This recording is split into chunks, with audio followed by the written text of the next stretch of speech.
Welcome to how to post landscape pictures on Instagram. So in this video we are going to show you how to post landscape pictures on Instagram. But before start of this video, I want you guys to like this video and subscribe to my YouTube channel. So first of all, you will open up your Instagram app.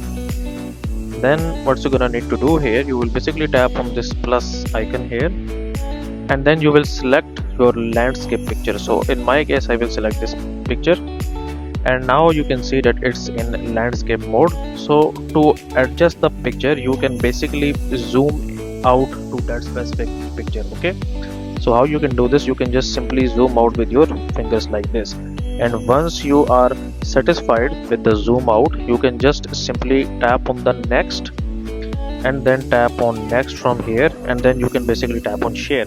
So that's it for this video, guys. If you find this video useful, kindly like this video and subscribe to my channel, and I will meet you in the next video.